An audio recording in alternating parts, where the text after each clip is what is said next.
थोड़े से देर बाद मैंने यहाँ पे लगा रखा है। तो बेसिकली कुछ भी नहीं है, यहाँ पर हमारे 4 प्रोसेस थे। देखो 1 से 2 ये रहा, 2 से 3 ये रहा, 3 से 4 ये रहा और 4 से 5 ये रहा। वाले केस में यहाँ पे आपने स्पार्क डाला और यहाँ पर आपकी कंबक्शन बर्निंग शुरू हो चुकी है, ठीक है। इस दोनों के बीच में बर्निंग हो गई एंड देन लास्ट में यहाँ पर आफ्टर बर्निंग 3 स्टेजेस होते हैं।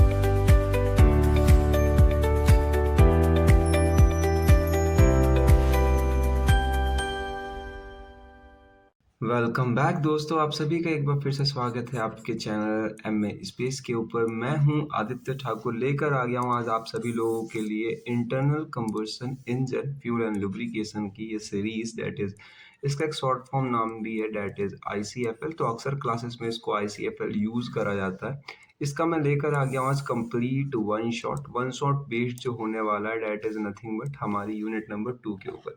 इससे पहले यूनिट नंबर 1 जो है वो मैंने कंप्लीट करा दिया वन शॉट के अंदर। ये सब्जेक्ट का सब्जेक्ट कोड है, दैट इज BME 052। पूरा का पूरा सिलेबस जो है वो AKTU बेस्ड होने वाला है। अब जिन लोगों को नहीं पता मैं उनको बता देता हूँ कि जो सब्जेक्ट है इसके जो नोट्स मिलेंगे आपको, जो आप लेक्चर देख रहे हो, वो नोट्स यूट्यूब पे नहीं मिल पाएंगे क्योंकि यूट्यूब पे अपलोड नहीं करता हूँ मैं। टेलीग्राम पे मिल जाएंगे आपको। टेलीग्राम की जो लिंक है वो मैंने डिस्क्रिप्शन में दे रखी है, आप वहाँ से जाके ज्वाइन कर सकते हो टेलीग्राम को। और अगर चैनल पे पहली बार हो तो मैं बता दूं, यूनिट नंबर 1 मैंने ऑल्सो कंप्लीट करा रखी है, आपको प्लेलिस्ट डिस्क्रिप्शन में मिल जाएगी, तो आप जाके चेकआउट कर सकते हो। Let's get started. Unit number 2 जो है हमारा, अगर आप AKTU की साइड से जाके मैच भी करोगे तो सेम सिलेबस मिलने वाला है आप लोगों को। यूनिट नंबर 2 का सबसे पहला पार्ट है कंबर्शन क्या होता है, और SI में हम किस तरीके से इस कंबर्शन की स्टेजेस को मेजर करते हैं, देखते हैं। दूसरा है कि फैक्टर कैसे अफेक्ट करते हैं कंबर्शन को, जैसे कंबर्शन क्या होता है या फ्लेम स्पीड क्या होती है, इग्निशन डिले क्या होता है, एब नॉर्मल कंबर्शन क्या होता है, ठीक है। तो इनको कंट्रोल करने के टाइप से पार्ट 1 में तो सिर्फ अपना इतना ही देखेंगे। पार्ट 2 जब आती है यानी कंबर्शन चैम्बर से रिलेटेड, तो हम देखेंगे कि किस टाइप के कंबर्शन चैम्बर होते हैं SI और CI के, ठीक है। उनकी डिजाइन देखेंगे, कंस्ट्रक्शन देखेंगे, वर्किंग देखेंगे। तो बेसिकली इतना है। पार्ट 1 में पहले पढ़ाऊंगा, फिर पार्ट 2 पढ़ाऊंगा, देन पार्ट 1 जो है हमारा शुरू करते हैं। देखो कभी कभार कंबर्शन नाम का जो टॉपिक दिख रहा है आपको, कंबशन, तो ये 2 मार्क्स में AKTU के अंदर पूछ लिया जाता है, ठीक है। अब कंबशन होता क्या है, तो ये केमिकल प्रोसेस है जो कि एक सब्सटेंस रिएक्ट करता है, जब वो ऑक्सीजन के साथ कुछ रिएक्ट करता है और हमें हीट देता है, ठीक है। क्या देता है? हीट देता है। तो उसी को कहते हैं हम कंबशन। बेसिकली इसका एक फॉर्मूला भी है, अगर आप पेपर में ये फॉर्मूला लिखना चाहो तो ये भी लिख सकते हो कि फ्यूल जो भी हम बर्न कर रहे हैं प्लस ऑक्सीजन, और जो इक्वेशन के इधर लिख दो आपको हीट, हमें हीट मिल रही है और साथ ही साथ में हमें मिल रही है वाटर, ठीक है, H2O। अगर आप ये फॉर्मूला लिख देते हो पेपर में जाके तो आपको अच्छे नंबर मिल जाएंगे। ये मैं लिखना भूल गया था नोट्स के अंदर, बट आप लिख सकते हो, हमें वाटर मिल जाती है, ठीक है। अब देखो टाइप्स ऑफ कंबर्सन, तो कंबर्सन बेसिकली 3 टाइप का होता है। पहला होता है हमारा रैपिड, दूसरा होता है हमारा स्पॉन्टेनियस, और तीसरा होता है हमारा एक्सप्लोजन। देखो रैपिड ये होता है कि जब आपका सब्सटेंस जो है वो बर्न तो हो रहा है लेकिन रैपिड तरीके से, यानी तेज तो हो रहा है लेकिन तभी भी टाइम ले रहा है, ठीक है, एक्सटर्नल हीट प्रोड्यूस करने में। जैसे एग्जांपल के तौर पे माचिस स्टिक, यानी कि आपने जो माचिस की जो तिल्ली देखी है उसको बर्न करते समय वो तेज तो बर्न हो रहा होता है पर तभी भी टाइम इन शॉर्ट ले रहा होता है। स्पॉन्टेनियस यानी बिल्कुल अचानक से हो जाना, जैसे आपका कोई मटेरियल है वो अचानक से फट जाए, मतलब इतना तेज हो कि बहुत तेज ना हो लेकिन रैपिड से थोड़ा सा तेज हुआ। लेकिन अगर उसकी स्पीड बहुत ज्यादा तेज है तो वो एक्सप्लोजन की कैटेगरी में आता है, यानी कि सडन रिएक्शन हुआ और इवोल्यूशन हुई जहां से आपकी हीट भी निकली, लाइट भी निकली और साउंड भी निकली, तीनों चीज निकले। जैसे कि क्रैकर्स ले सकते हो आप, जैसे फुलझड़ी, वो पटाखे उटाखे फोड़ते हैं हम, तो बेसिकली उस समय जब हमारी कंबक्शन हो रही होती है तो वो क्रैकर्स के तौर में, यानी कि एक्सप्लोजन के टाइप में होती है। अब देखो इग्निशन टेम्परेचर क्या है। जब हम इग्निशन फ्यूल इसके अंदर यूज करते हैं कंबशन चैम्बर के अंदर, तो हम कोई ऐसा मटेरियल लेते हैं, ठीक है, जिसका टेम्परेचर लो हो, ठीक है, जो लो टेम्परेचर पे भी क्या करे, कैच कर ले फायर को, ठीक है, कोई ऐसा सब्सटेंस लेते हैं। बेसिकली हम फ्यूल लेते हैं इसके अंदर। अब इनफ्लेमेबल सब्सटेंस मतलब कि ऐसा सब्सटेंस जिसका देखो वेरी लो इग्निशन टेम्परेचर हो, बहुत कम पे इग्नाइट हो और इजीली कर ले कैच फायर को, जैसे कि हम उसके अंदर पेट्रोल लेते हैं या अल्कोहल या LPG। बेसिकली हम इसलिए ऐसा लेते हैं ताकि हमारा जो बॉक्स है, यानी कि जो सिलेंडर है, उसके अंदर सिर्फ रैपिड ही हो, ठीक है, रैपिड कंबक्शन ही हो, स्पॉन्टेनियस या फिर एक्सप्लोजन ना हो, वरना को पूरा का पूरा कंबशन चैम्बर ही उड़ जाएगा, ठीक है। अब देखो उसके लिए मेन कंडीशन क्या क्या है, ये जो आप अब लगा रहे हो, कोई कंबशन चैम्बर बना रहे हो, तो उसके लिए मेन कुछ कैरेक्टरिस्टिक्स है कि वहां पे फ्यूल प्रेजेंट होना चाहिए, ऑक्सीजन की सप्लाई होनी चाहिए और थोड़ी सी हीट भी चाहिए होगी आपको देने के लिए। बेसिकली सीआई इंजन के केस में तो हम हीट भी नहीं देते हैं, बस खाली एसआई के केस में ही देते हैं। तो एसआई के केस में हीट देने के लिए यहाँ पे लिख रखा है कि हीट देनी पड़ेगी। बेसिकली इन दोनों को प्लस भी कर दोगे तो हमें खुद भी मिल जाता है, सीआई के केस में हीट भी मिल जाती है एज वेल एज में वाटर भी मिल जाती है। ठीक है, देन आगे चलते हैं हम। आगे जो है आपका मैंने बताया यहाँ पे कि हम जब बर्न शुरू हो जाता है, बर्निंग हमारी शुरू हो गई, तो उनको रोकने के लिए हम क्या क्या यूज करते हैं, हम तो या तो फ्यूल हटा लेते हैं, दूसरा है कि आप एयर की सप्लाई बंद कर देते हो। ठीक है, तीसरा है कि आप टेम्परेचर को लो कर देते हो इग्नाइट पॉइंट पे ले जाके, ताकि जो है कंट्रोल रिएक्शन के अंदर रहे, कोई ज्यादा खतरनाक बड़ा धमाका ना हो, स्पॉन्टेनियस कंबक्शन ना हो। देखो नेक्स्ट क्वेश्चन जो है that is also important, stages of combustion CI diesel, यानी कि हम सीआई इंजन के अंदर देखने वाले हैं कि जब कंबर्शन हो रहा है तो कितने स्टेजेस में होता है। और 7 मार्क्स के लिए सुपर इंपोर्टेंट क्वेश्चन है, छोड़ के मत जाना, मैं कह रहा हूँ बहुत ज्यादा इंपोर्टेंट क्वेश्चन है, पढ़ के जाना। दूसरा देखो इसका एक और नाम भी है, पी थीटा डायग्राम के नाम से या कर्व के नाम से आता है। पी थीटा डायग्राम के नाम से भी पेपर में आता है या कर्व के नाम से भी आता है कि पी थीटा कर्व प्लॉट करो सीआई इंजन के लिए स्टेजेस को लेके, तो दोनों ही नाम से आता है, कंफ्यूज मत होना। दूसरा नाम मैंने आगे चल के बताया है, बट यहाँ पर आप मान के चलो कि दोनों नाम से पेपर आता है, पेपर में क्वेश्चन आता है। देखो अब जो एक सीआई इंजन होता है उसमें बेसिकली कंबर्सन स्टार्ट कैसे होता है, खुद हो जाता है। या ध्यान रखना, सीआई इंजन के अंदर जो हमारा कंबर्सन स्टार्ट होता है वो खुद हो जाता है, क्योंकि उनके अंदर बहुत ज्यादा टेम्परेचर का हाई प्रेशर और हाई टेम्परेचर होता है एयर का, जो हम कंप्रेस करके रखते हैं सिलेंडर के अंदर में, जिसके कारण हमें कोई प्लग की, स्पार्क प्लग की या चिंगारी उंगारी की जरूरत नहीं होती है। इसके कारण ये खुद ही जो है अपने आप को आग पकड़ लेता है और 4 प्रोसेस में इसका कंबर्सन जो है कंप्लीट होता है। ठीक है, 4 स्टेजेस में। पहला स्टेज ये रहा इग्निशन डिले, और इग्निशन डिले को इंपॉर्टेंट मान के चलना, क्योंकि 2 मार्क्स के अंदर ये रैंडमली भी पूछा जा चुका है। इग्निशन डिले या डिले पीरियड क्या होता है, अब देखो मैं बार बार तो नहीं पढ़ाऊंगा, पर 2 मार्क्स के अंदर ये क्वेश्चन अपने आप भी पूछ लिया जाता है, तो आप पढ़ते हो साथ में चलना। इग्निशन डिले क्या होता है, मैं आपको एग्जांपल के तौर से समझाऊं तो जैसे आपने दिवाली के टाइम में फुलझड़ियां जलाई होंगी, बहुत सारी, बच्चे छोटे थे तो उनको जब आप मोमबत्ती के सामने या कहीं हीट सोर्स के सामने ले जाके रखते थे तो क्या होता था कि कुछ टाइम लगता था उसको जलने में, तो वही टाइम जो है हमारा इग्निशन डिले है। तो इग्निशन डिले एक तरीके का टाइम है between the start of fuel injection, जब आपने फ्यूल को तो इंजेक्शन शुरू कर दिया, यानी कि आपने फ्यूल ऊपर से छिड़कना शुरू कर दिया, लेकिन कंबर्सन स्टार्ट होने में जो टाइम लगा आपको, ठीक है, तो उसी को कहते हैं हम इग्निशन डिले। अब देखो फुलझड़ी के केस में क्या था कि हमने फुलझड़ी उस मोमबत्ती के सामने रख दी है, लेकिन जो मोमबत्ती है उसके बाद जो फुलझड़ी जली, यानी आपने जो सामने रख दी से लेके मोमबत्ती फुलझड़ी जली, उसके बीच का टाइम हो जाएगा इग्निशन डिले। लेकिन इस केस में हम यहाँ पर उसको हीट नहीं दे रहे हैं, चिंगारी नहीं दे रहे हैं, इसलिए हम काउंट कर लेते हैं फ्यूल इंजेक्शन से टाइम, जब आपने फ्यूल इंजेक्शन शुरू कर दिया, साथ ही साथ में जब आपका शुरू हुआ कंबर्सन। ठीक है, तो इन दोनों के बीच के जो डिले निकल कर आता है उसी को कहते हैं इग्निशन डिले। देखो कैसे होता है, जब आपका फ्यूल इंजेक्ट कर दिया जाता है किसी हॉट कंप्रेस एयर के ऊपर, तो फ्यूल के जो ड्रॉप्स होते हैं वो एटोमाइज हो जाते हैं, वेपराइज हो जाते हैं, क्योंकि वो बहुत गर्म होता है, फ्यूल बिल्कुल लिक्विड फॉर्म में होता है, जिसके कारण वो एयर के साथ मिक्स होना शुरू हो जाते हैं। ठीक है, अब यहाँ पर आपने छिड़कना तो शुरू कर दिया, लेकिन अभी भी आग लगी नहीं है। थोड़ी देर बाद क्या होता है कि केमिकल रिएक्शन अब स्टार्ट होती है, लेकिन यहाँ पे प्रेशर अचानक से नहीं एक ही बार में उठता है, धीरे धीरे उठता है। ठीक है यार, ध्यान रखना कि जो प्रेशर है वो राइज जो है इनिशियली नहीं होता है आपका, बाद में धीरे धीरे होगा, क्योंकि शुरुआत में टाइम लगता है उसको। डिले जो होता है वही होता है इग्निशन डिले। क्रैंक एंगल 5 से 15 डिग्री एंगल तक ये देखने को मिलता है हमें इग्निशन एंगल, अगर आप पेपर में ऐसे लिखे दोगे कि 5 से 15 एंगल तक देखने को मिलता है हमें इग्निशन डिले, तो और अच्छा दिखाई देगा। अब प्रेशर एंड टेम्परेचर की बात करूं तो प्रेशर शुरुआत में 0 के बराबर ही होता है, क्योंकि प्रेशर मतलब जो हम बर्न कर रहे हैं ना, बर्न वाला प्रेशर, बनना तो जो आपने जो है एयर को कंप्रेस कर रखा है उसका प्रेशर तो है ही, पर जो हम बर्न कर रहे हैं उसका प्रेशर 0 होता है और टेम्परेचर धीरे धीरे बढ़ना शुरू हो रहा होता है। अब इंपॉर्टेंट पॉइंट ये है कि ज्यादा देर तक होता है एसआई इंजन के इग्निशन लैग से। ठीक है, जो हम ये वाला पढ़ रहे हैं इग्निशन लैग या इग्निशन डिले, डिले जो होता है ना, डिले होता है, याद रखना, सीआई के अंदर में, और जो ये लैग लिखा पड़ा है लैग होता है एसआई के केस में।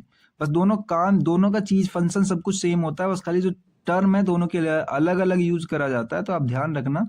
तो जो ये डिले है उससे थोड़ी देर ज्यादा होता है सीआई से। दूसरा है कि ये डिपेंड करता है फ्यूल की क्वालिटी के ऊपर कि आप कौन सा फ्यूल यूज कर रहे हो, उस फ्यूल का सर्टेन नंबर क्या है, आप किस तरीके से इंजेक्शन का प्रेशर यूज कर रहे हो, साथ ही साथ में एयर की कितनी टेम्परेचर रखी है, इन सब चीजों पर डिपेंड करता है। दूसरा आता है रैपिड कंबक्शन। ठीक है, रैपिड कंबक्शन, तो इसको हम दूसरे नाम से भी जाते हैं अनकंट्रोल्ड कंबक्शन। देखो अनकंट्रोल भी 2 मार्क्स में पूछा जा चुका है और रैपिड भी 2 मार्क्स में पूछा जा चुका है, और ओवरऑल तो 7 मार्क्स में क्वेश्चन आता ही है। तो आप पढ़ते हुए चलना साथ में उन टॉपिकों को भी जो मैं बता रहा हूँ। अब डेफिनेशन इसकी देखोगे तो जो फ्यूल होता है वो एक्यूमुलेटेड हो जाती है ड्यूरिंग डिले पीरियड, जिसके कारण वो बर्न सडनली हो जाती है। आई नो कि आपको कुछ भी समझ में नहीं आया होगा, मैं समझाता हूं आपको कि जो आपकी पहले से बहुत अमाउंट ऑफ फ्यूल थी वो पहले से ही अब जो थी हमारी इग्निशन डिले के कारण क्या है बर्न होने के लिए अब तैयार हो चुकी है, लेकिन यहाँ पर आपकी धीरे धीरे बर्न नहीं होगी, यहाँ पर सडनली ही बर्न हो जाएगी जितनी फ्यूल आपकी जो गर्म हो गई थी। ठीक है, यानी कि माचिस की स्टिक जब आप जलाते हो तो आगे वाला हिस्सा तो सबसे ज्यादा टाइम लेता है जलने में, फुलझड़ी का मान लो, लेकिन पीछे वाला उतना टाइम नहीं लेता है। आपने नोटिस किया होगा तो सबसे शुरुआत में ही खाली टाइम लगता है, बाद में टाइम नहीं लगता है। तो ये वही होता है रैपिड कंबक्शन यहाँ पर होता है आपका, यानी कि सडनली नहीं होगा पर धीरे धीरे होगा, बट सारा पीछे का हिस्सा जो है ना वो सडनली ही एक तरीके से कह लो बर्न हो रहा होता है डिले पीरियड के दौरान, क्योंकि डिले तो पहले हो चुका है। तो ये कैसे होता है, यहाँ पे आपका जो लार्ज अमाउंट ऑफ जो हीट होता है, जो जमा हुआ फ्यूल होता है वो जल जाता है एक ही बार में, लार्ज अमाउंट ऑफ हीट। ठीक है, जिसके कारण आपके यहाँ पे बहुत सारी अमाउंट में हीट मिलती है और इसका प्रेशर जो है ना सडनली बढ़ता है, बहुत तेज बढ़ता है। और जो क्रैंक एंगल 10 से 20 के बीच में होता है, इसको क्रैंक एंगल, वो पिछले वाला 5 से 15 के बीच में था या 5 से 10 के बीच में था, मैं ही कंफ्यूज हो गया। आप लोग ध्यान रखना है, एंगल बहुत ज्यादा इंपॉर्टेंट है। 5 से 15 के बीच में और ये 10 से 20 के बीच में अप्रोक्सीमेट वैल्यू होती है, तो आप ऐसा नहीं कह सकते हो कि एकदम एक्यूरेट इसी पे मिलेगी, अप्रोक्सीमेट वैल्यू होती है।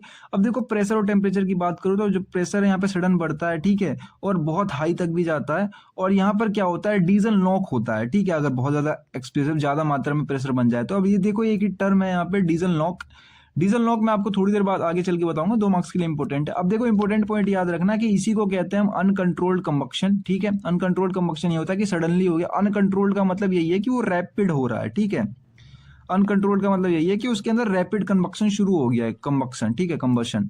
तो कंबशन जो शुरू हो गया है वो रैपिड हुआ है, ध्यान रखना। इसका मतलब ये नहीं है कि अब वो कंट्रोल ही नहीं हो रहा, अब इंजन फटने वाला है। ठीक है, ऐसा कुछ नहीं है, वो कंट्रोल्ड ही होता है, बट उसको कहते हैं अनकंट्रोल्ड है।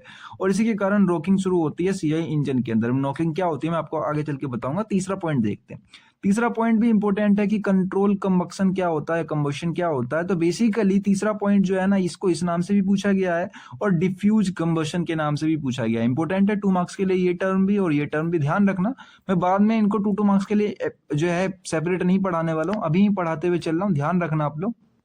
अब देखो इसके अंदर होता क्या है, बेसिकली डेफिनेशन क्या है, जो हमारी कंबशन हो रही है उसमें हम ऊपर से फ्यूल इंजेक्ट कर रहे हैं। आपने थोड़ी देर पहले देखा होगा कि हम ऊपर से फ्यूल इंजेक्ट कर रहे हैं, तो अब उस कंबशन को धीरे करने के लिए, स्लो करने के लिए हम फ्यूल की सप्लाई कम कर दे रहे हैं यहाँ पे। ठीक है, तो देख सकते हो कि combustion controlled by rate of fuel injection. हम जो है फ्यूल की इंजेक्शन के थ्रू जो है अपनी कंबशन की प्रोसेस को कंट्रोल कर रहे हैं। मैंने थोड़ी देर पहले ही बताया था कि हम फ्यूल की सप्लाई कम कर देते हैं, ऑक्सीजन की सप्लाई कम कर देते हैं। इसके कारण क्या होता है कि हम जो कंबक्शन हो रही है, जो हमारी अंदर हीट आउटपुट निकल रही है, उसे कंट्रोल करा सकते हैं। तो इसमें क्या होता है कि जो फ्यूल बर्न होता है वो इग्नाइट इंजेक्टेड के थ्रू हो रहा होता है, आपको ही पता है। तो यहाँ पे क्या करते हैं, mixing and burning occur simultaneously. यहाँ पर जो है आपकी जो है एक तरीके से हम यहाँ पे नया फ्यूल भी इंजेक्ट कर रहे हैं। मान लो आपको स्पीड बढ़ानी है, ठीक है, बढ़ानी है, ये कंट्रोल कंबक्शन है, यहाँ पर आपको और स्पीड बढ़ानी है, तो यहाँ पर आपका फ्यूल मिक्स भी हो रहा होगा एक ही टाइम पे, उसी टाइम पे बर्न भी हो रहा होगा, दोनों एक साथ हो सकता है।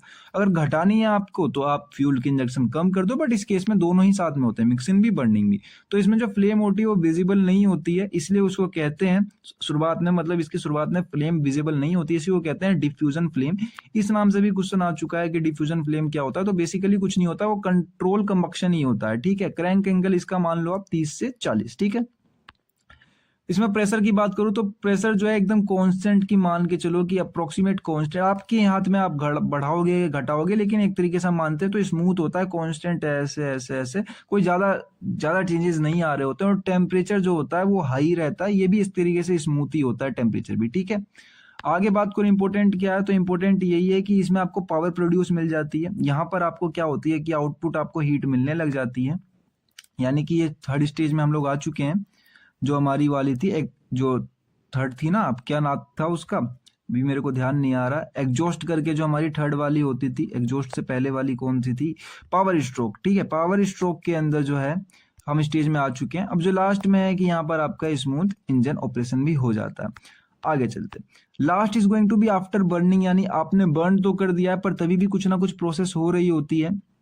उसके अंदर मैं बताता हूँ कैसे। वैसे आफ्टर बर्निंग इंपॉर्टेंट है, इसको लेट कंबर्सन भी कहते हैं। नाम मैंने दोनों ही अलग अलग लिख दिए हैं साथ ही साथ में। 2 मार्क्स के अंदर ये भी पूछा गया है, 2 मार्क्स के अंदर ये भी पूछा गया है, तो दोनों ही ध्यान रखना। अभी हम सीआई का केस पढ़ रहे हैं, खाली डेफिनेशन ये। अब एक तरीके से मान लो कि बचा हुआ जो आपका जो फ्यूल रह गया इंजेक्ट करते समय, वो धीरे धीरे अपने आप बर्न हो रहा है। मतलब पहले तो सारा यूज अमाउंट में बर्न हो गया, अब लेकिन अब धीरे धीरे हो रहा है कि अब जैसे ही एक्सपेंशन स्ट्रोक आपका आएगा, ठीक है, एक्सपेंशन स्ट्रोक यानी एक्सपेंड होने से थोड़ी देर पहले आपका धीरे धीरे बर्न हो रहा होता है, ठीक है, फ्यूल। एक्सपेंशन स्ट्रोक समझे नहीं तो आप जैसे टीडीसी से लेके बीडीसी तक की तरफ जो हमारा जो पिस्टन नीचे जाएगा, तो उससे पहले फ्यूल इंजेक्शन बंद करने के बाद भी बर्निंग हो रही होती है, उसी को कहते हैं हम आफ्टर बर्निंग, ठीक है। तो burning of fuel near the cylinder wall, मैंने बताया ऊपर की साइड में ही होने वाली है आपकी, और इसमें इनकम्प्लीट मिक्सिंग होती है, यानी अभी अभी जस्ट फ्यूल आया होता है ऊपर से, आपने बंद कर दिया, एयर भी ढंग से नहीं होती है, ठीक है। तो यहाँ पे बचा खुचा आपका सामान कह लो जो है, तो इसके कारण यहाँ पे धीरे कंबक्शन होता है। क्रैंक एंगल जो दोबारा रोटेट कर चुका है वो 20 से 40 डिग्री, ठीक है। इफेक्ट क्या है आपका, तो यहाँ पे जो इंक्रीज होती है, यहाँ पे एग्जॉस्ट टेम्परेचर बढ़ जाती है इसके कारण, यानी कि जो आपके अंदर गैस बन चुकी थी, अंदर जो है एग्जॉस्ट गैसेस बन चुकी थी, अब यहाँ पे अभी और कंबशन हुआ, जिसके कारण इसकी टेम्परेचर जो थी और राइज हो गई। आगे बात करूं तो यहाँ पे एफिशिएंसी जो होती है वो इसको ये रिड्यूस करता है, अगर ये ज्यादा मात्रा में बन गई तो, ठीक है।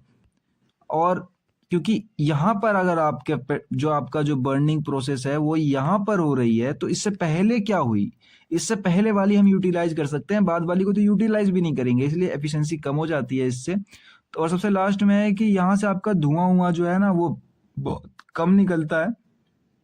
अगर पहले जो कंबक्शन है वो पुअर केस में होती है, तो यहाँ से जो आपका जो है लास्ट में CO2 NOx के जो आपके जो स्मोक होते हैं वो ज्यादा निकलते हैं, ठीक है। अब टेबल की छोटी सी समरी बना रखी है मैंने, आपको देखना है याद रखने के लिए, बेसिकली पेपर में बना दोगे टाइम हो तो और अच्छी बात है। अब टेबल ये पहला इग्निशन डिले, इग्निशियल डिले में कुछ नहीं होता, आपका फिजिकल केमिकल डिले होता है, बेसिकली यहाँ पे रुकना ही रुकना है, इसके अंदर प्रेशर बिल्कुल 0 के बराबर ही होता है। आगे बात करूँ तो डेट इज रैपिड कन्वक्शन, यहाँ पर आपकी जो कन्वक्शन है वो अनकंट्रोल्ड हो जाती है, इसमें टेम्परेचर बहुत हाई होता है, प्रेशर भी हाई होता है। कंट्रोल कंबक्शन में आप इंजेक्शन के थ्रू कंट्रोल करने लगते हो उस पूरे रिएक्शन को, यानी कि जो हीट रिएक्शन चल रही है आपकी, जिसके कारण टेम्परेचर का ग्राफ जो होता है कांस्टेंट हो जाता है। देन लास्ट में आफ्टर बर्निंग, यानी कि आपका जो है धीरे धीरे अब हो रही है, जहाँ पे कंबक्शन हो रही है वो बहुत धीरे धीरे हो रही है। देन लास्ट में जो टेम्परेचर है वो भी प्रेशर दोनों गिरने लगते हैं यहाँ पे। तो ये बेसिकली इतना था। 7 मार्क्स का क्वेश्चन मैंने कंप्लीट करा दिया, हम नेक्स्ट क्वेश्चन पे चल रहे हैं। Next question is also stages of combustion in SI spark ignition. अभी हमने थोड़ी देर पहले CI का पढ़ा है, अब हम पढ़ने जा रहे हैं SI का। ऑल्सो मैं बता दूं आप लोगों को 7 मार्क्स के लिए सुपर इंपोर्टेंट क्वेश्चन है, तो मैं कह नहीं सकता SI आएगा पेपर में या CI आएगा, दोनों ही पढ़ लेना, ठीक है, दोनों में से कोई सा भी आ सकता है। इसका एक और नाम है, मैं पहले ही बता चुका हूं आपको, पी थीटा कर्व या पी थीटा डायग्राम से भी ये क्वेश्चन आता है, तो भी आपको यही बताना है। अब देखो SI इंजन तो आपको पता है, इससे पहले भी बहुत बार पढ़ा होगा आप लोगों ने। जो एक ऐसा इंजन जो होता है वो कंबर्सन करता है खुद जो है तो जो ये खुद जो है ये अचानक से एक ही बार में बहुत सारे अमाउंट में फ्यूल को बर्न नहीं करता है, धीरे धीरे करता है। ये तो आपको पता चल ही रहा है, इतनी देर से पढ़ रहे हो आपकी जो है सारे ही इंजन में हम धीरे धीरे ही बर्न करने वाले हैं। तो बेसिकली इसके अंदर 3 पूरे अच्छे खासे स्टेजेस लग जाते हैं। ऊपर वाले में हमारे 4 स्टेजेस लग गए थे, देखो चारों के नाम ये रहे, अगर आप भूल गए हो तो 4 स्टेजेस लगे थे, इस वाले में सिर्फ 3 स्टेजेस लगने वाले हैं, ठीक है। तो 3 स्टेजेस लगते हैं जहां पे हम प्रोड्यूस करती है हमें कंप्रेशन स्ट्रोक के आसपास में। कंप्रेशन बेसिकली कंप्रेशन स्ट्रोक जैसे ही ऊपर जाता है हमारा पिस्टन, उसके बाद ये प्रोसेस शुरू हो जाते हैं। बेसिकली स्पार्क इग्निशन इंजन में हमें SI इंजन कह लो, SI इंजन में स्पार्क प्लग की जरूरत पड़ने वाली है, क्योंकि यहाँ पे जो हमारा पेट्रोल है वो खुद बर्न नहीं होगा, यहाँ पर हमें पेट्रोल को बर्न करने के लिए थोड़ी सी हीट देनी पड़ेगी, ठीक है। सबसे पहला टॉपिक इसका शुरू करने जा रहे हैं इग्निशन लैग। 2 मार्क्स के अंदर इग्निशन लैग पूछा जा चुका है, साथ ही साथ में फ्लेम डेवलप्ड स्टेज भी कहते हैं इसको, पर इस नाम से कभी क्वेश्चन आया नहीं है, लेकिन इग्निशन लैग के नाम से आया है। पर आप लोग ध्यान रखना, फ्लेम डेवलपमेंट स्टेज के नाम से भी क्या पता इस बार आ जाए 2 मार्क्स के लिए, ठीक है, उससे बड़ा नहीं आएगा। इग्निशन लैग वही वाला लैग है जो आपने थोड़ी देर पहले पढ़ा था, इग्निशन डिले। तो ये इग्निशन लैग एक तरीके का टाइम ट्रेवल होता है बिटवीन स्पार्क प्लग, जो मतलब चिंगारी आपने जला दी और सारे ही आपकी जो प्रेशराइज जो फ्यूल थी उसने नोटिस करी, बेसिकली जलने से लेके कंबर्सन स्टार्ट होने से लेके स्पार्क प्लग जलाने के बीच का जो टाइम बैठ रहा है आपका, उसी को कहते हैं हम स्पार्क जो है इग्निशन लैग, स्पार्क लैग भी कहते हैं इसको। तो स्पार्क प्लग जो है प्रोड्यूस स्पार्क करना शुरू कर देता है। इसके अंदर जो एयर फ्यूल का जो मिक्सचर होता है वो इलेक्ट्रोड के आसपास केमिकल रिएक्शन में से, मान लो आपने थोड़ा एक डायग्राम के अगर समझाऊं आपको, तो ये रहा आपका स्पार्क प्लग। अब इसके अंदर दूर दूर तक फ्यूल है, तो यहाँ वाला जो लेयर है ये तो बर्न होना शुरू हो जाएगा, लेकिन ये वाला लेयर बाकी है, ये वाला लेयर बाकी है, ये वाला लेयर बाकी है। तो इन सारे बस खाली पहले लेयर में बर्निंग शुरू है, अभी धीरे धीरे होगी। तो ये सारा का सारा बर्न होने में टाइम लगने वाला है, मतलब मान लो शुरुआत होने में जो टाइम लगने वाला है उसी को कहते हैं इग्निशन लैग, ठीक है। तो जो इसके अंदर flame kernel is formed by very small flame, basically जो छोटा सा स्मॉल होता है आपका फ्लेम जो बना उसको कहते हैं पर्निम कैनल, ठीक है। इसका भी सेम एंगल 5 से 15 डिग्री, वही सेम टाइम आपका। इसके अंदर प्रेशर जो है बिल्कुल 0 के बराबर ही मान लो आप, टेम्परेचर धीरे धीरे इंक्रीज कर रहा होता है। बेसिकली सब कुछ सेम रहेगा, कुछ भी चेंज नहीं होगा। अब इंपॉर्टेंट पॉइंट क्या है कि इसके अंदर कोई यूजफुल वर्क जो है प्रोड्यूस नहीं होने वाला है, और डिपेंड वही बात है कि आप कितना अच्छा मिक्सचर करके डाल रहे हो, कंप्रेशन रेशियो कैसा है आपका, टर्बुलेंस कैसा है, फ्यूल कौन सा यूज कर रहे हो, और ये छोटा होता है इग्निशन डिले से, ठीक है। ध्यान रखना, कुछ इंपॉर्टेंट पॉइंट हो गए। अब नेक्स्ट बात करने जा रहे हैं हम, सेकंड पॉइंट जो है हमारा, डेट इज रैपिड कंबक्शन या फिर इसे फ्लेम प्रोपोगेशन। देखो फ्लेम प्रोपोगेशन के नाम से क्वेश्चन आ चुका है 2 मार्क्स में, तो ध्यान रखना इसी को कहते हैं, और रैपिड कंबक्शन भी इसी को कहते हैं। और ठीक है, 2-3 नाम हो गए, पेपर में पूछ लिए जाते हैं। अब देखो इसका जो डेफिनेशन है वो ये, मतलब पिछली बार इसका नाम अगर आपने उसके अंदर पढ़ा होगा तो अनकंट्रोल्ड के नाम से पढ़ा था आपने इसको, मतलब कि आपका यहाँ पे पहले कंट्रोल था, फिर हमने कंट्रोल किया। बट यहाँ पे आपको कंट्रोल अनकंट्रोल तो कुछ करना नहीं है, क्योंकि आप फ्यूल को खुद डायरेक्टली इंजेक्ट नहीं कर रहे हो। स्पार्क प्लग की हेल्प से आपने चिंगारी बनाई थी, तो अंदर का सारा सामान ही जल जाएगा बेसिकली जितना फ्यूल होगा। तो यहाँ पे जितना सारा फ्यूल था, most part of the fuel burn हो जाता है अचानक से, और प्रेशर बहुत जल्दी भागता है आपका, मतलब यही होता है हमारा रैपिड कंबक्शन, ठीक है। तो ये होता क्यों है, क्योंकि आपका जो फ्लेम जो है फ्रंट मूव रैपिडली, यानी आपका फ्लेम एक दूसरे को जलाने लगते हैं। मैंने बताया था ना आपके फ्लेम के जो ये आपके लेयर्स हैं, तो पहले वाला जल रहा है वो दूसरे वाले को जला रहा है, दूसरा तीसरे को, इस तरीके से फ्रंट के जो फ्रंट्स मूव्स होते हैं वो रैपिडली होने लगते हैं। इसके कारण कंबर्सन चैम्बर के अंदर में यहाँ पर आपका 70 से 80% जितना भी मिक्सचर था वो सारा का सारा जल जाता है, और हीट रिलीज बहुत ज्यादा मात्रा में होती है, ठीक है। क्रैंक एंगल है 20 से 30, पुराने वाले ही हैं। अब जो प्रेशर टेम्परेचर है यहाँ पर आपका वो सडनली बढ़ने वाला है, प्रेशर यहाँ पे थोड़ा सा बढ़ना है, और टेम्परेचर भी, मतलब बेसिकली आपका जो इस केस में क्या है, इस केस में दोनों के दोनों ही बढ़ने वाले हैं, और बहुत हाई तक भी इसी केस में जाएंगे। देखो लिख रखा है very small slowly increase, but सबसे ज्यादा हाई भी इसी केस में जाएंगे, ठीक है, क्योंकि यहाँ पर आपका सारा जल जाएगा 70 से 80% तक। और जो इंपॉर्टेंट पॉइंट यहाँ पे कि यहाँ पर भी आपको यूजफुल वर्क नहीं मिलेगा, डिपेंड सेम, सब कुछ सेम ही है आपका, और इग्निशन लैग जो होता है वो कम होता है, बेसिकली सेम इंपॉर्टेंट पॉइंट है। नेक्स्ट आ जाता है हमारा सबसे लास्ट में स्टेजेस ऑफ कंबशन। अब देखो नेक्स्ट से पहले आप थोड़ा सा ये देख लो, बेसिकली जो मैंने आपको ऊपर बताया वही यहाँ पर लिखा हुआ है, नोट्स में थोड़े से पीछे लिख गए थे कि यहाँ पे प्रेशर जो है सडनली राइज करेगा, क्योंकि मैंने बताया वहाँ पे धीरे भी लिखा हुआ है, तो तेज भी यहीं पे करेगा। जहाँ पे फ्लेम पॉइंट मूव कर रहे हैं 70 से 80% आपका पोजिशन जल रहा है, इसके कारण इतना हो रहा है। देखो प्रेशर जो है जल्दी उठ रहा है आपका, और टेम्परेचर का जो प्रेशर है सब कुछ जल्दी जल्दी हो जाएगा। ये पॉइंट यहाँ पे लिख रखे, शुरुआत में धीरे से होते हैं, फिर धीरे धीरे तेज हो जाते हैं। इंपॉर्टेंट पॉइंट है यहाँ पर कि आपको यहाँ पे जो मेन पावर थी, आपको सबसे ज्यादा जो है स्टेज में खाली प्रोड्यूस हुई है, हमें मिली नहीं है, लेकिन सबसे ज्यादा प्रोड्यूस हो चुकी है मेन पावर, और इसी से आप डिटरमाइन कर सकते हो उस इंजन की एफिशिएंसी को या पावर को। और इसी को जो है स्पार्क टाइमिंग क्रिटिकल बहुत ज्यादा होती है यहाँ पे। स्पार्क टाइमिंग जो होती है ना, थोड़ी सी पीछे चल रही होती है। अब लास्ट वाला आ जाता है हमारा थर्ड पॉइंट, इसको इस नाम से ही पूछा गया है, मैं हाईलाइट कर देता हूँ। बेसिकली देखो, after burning late combustion stage, इसका ही नाम है, 2 मार्क्स में पूछा जाता है एगेटिव के अंदर, और आफ्टर बर्निंग भी 2 मार्क्स में पूछा जाता है किसी एसआई इंजन के लिए। अगर सिर्फ आफ्टर बर्निंग आ रही है तो आप एसआई सीआई किसी की भी लिख दो, लेकिन अगर नाम से आ रही है तो नाम से लिखनी पड़ेगी। अब देखो आफ्टर बर्निंग वही है कि आपका फ्यूल जल चुका है, जो लास्ट का 10 से 20% आपका फ्यूल बचा हुआ है, मान के चलो वो जलेगा, यहाँ पे बर्न होगा धीरे धीरे। अगर ये ज्यादा मात्रा में बचा हुआ है और धीरे धीरे बाद में बर्न हो रहा है, तो एफिशिएंसी डाउन हो जाएगी इसकी। तो रिमेनिंग फ्यूल होता है वो धीरे धीरे बढ़ रहा, मतलब बर्न हो रहा होता है, कब, जब आपका पिस्टन स्ट्रोक नीचे जा रहा होता है तब, ठीक है। इससे क्या हो रहा होता है कि इससे आपकी जो लेफ्ट ओवर मिक्सचर जो बची है वो बॉल के आसपास बर्न हो रही होती है, इसके कारण फ्लेम स्पीड जो होती है इसकी बहुत धीरे होती है, और जो combustion continuous after peak pressure के बाद हो रहा होता है। और देखो क्रैंक एंगल आपका 20 से 40 मूव कर रहा है यहाँ पे, दूसरा वाला। और जो है आपका यहाँ पे प्रेशर जो है अचानक से गिरता है, ठीक है। प्रेशर यहाँ टेम्परेचर लिखा होना चाहिए था, इसको टेम्परेचर कर लेना। टेम्परेचर भी नीचे गिरता है और हीट रिलीज होती है बहुत लो मात्रा में, क्योंकि धीरे धीरे प्रोसेस हो रही होती है। इफेक्ट क्या होता है इससे आपका कि ये जो है ना हाइयर कर देता है एग्जॉस्ट गैस के टेम्परेचर को, इंडिकेट करता है ये आपकी पुअर कंबक्शन चैम्बर डिजाइन को, कि मतलब आपके जितना अमाउंट बाद में ज्यादा की बर्न होगा उतना ही आपका बेकार एफिशिएंसी मिलेगी, जिससे कि एफिशिएंसी भी रिड्यूस करता है, ठीक है। अब बेसिकली छोटी सी टेबल समरी रखी है मैंने आपकी, जिससे आपको हेल्प होगी याद रखने में कि देखो इनिशियल लैग में क्या होता है कि स्लो केमिकल रिएक्शन हो रही है, नेचुरल फ्लो मिला है, ठीक है। तो इसके कारण प्रेशर बहुत जीरो के बराबर, कह लो जीरो के बराबर है। रैपिड कंडक्शन में एक ही बार में सारा फ्यूल जल जाता है आपका, इसलिए इसका टेम्परेचर बहुत हाई होता है। आफ्टर बर्निंग जलने के बाद थोड़ा सा बचा हुआ जो फ्यूल होता है वो धीरे धीरे जल रहा होता है, टेम्परेचर धीरे धीरे नीचे जा रहा होता है। वैसे टेम्परेचर जो है पूरा ही खत्म हो चुका होता है यहाँ पे, बट धीरे धीरे ग्राफ प्लॉट में नीचे हो रहा होता है। अब देखो पीट हीटर डायग्राम कभी कभार पेपर के अंदर पूछ लिया जाता है पीट हीटर डायग्राम। तो पीट हीटर डायग्राम में आप ऊपर का तो बता ही सकते हो जितना मैंने सीआई में पढ़ा दिया आपको, और नोट्स बनाओगे ना, अगर आप खुद अपने नोट्स बनाओगे तो ध्यान रखना, मैंने यहाँ पे थोड़े पन्ने जो थे मेरे आगे पीछे अरेंज हो गए थे जब मैंने सीआई पढ़ाया था, तो जस्ट उसी के साथ पीट हीटर डायग्राम को अटैच कर लेना। मेरे यहाँ पे थोड़े से देर बाद मैंने यहाँ पे लगा रखा है। तो बेसिकली कुछ भी नहीं है, यहाँ पर हमारे 4 प्रोसेस थे। देखो 1 से 2 ये रहा, 2 से 3 ये रहा, 3 से 4 ये रहा, और 4 से 5 ये रहा। बेसिकली 4 प्रोसेस तो ये हो गए हमारे। पहले से दूसरे में देखो यहाँ से जो आपका यहाँ से सबसे पहले फ्यूल आपका अंदर आया, फ्यूल नहीं एयर, क्योंकि सीआई के केस में एयर अंदर आता है। यहाँ से आपने क्या किया, अब मैं डायग्राम के साथ, देखो कुछ किताबों में ऐसे लाइनिंग खींच के समझाते हैं, मैं आपको लाइनिंग खींच के समझा देता हूँ।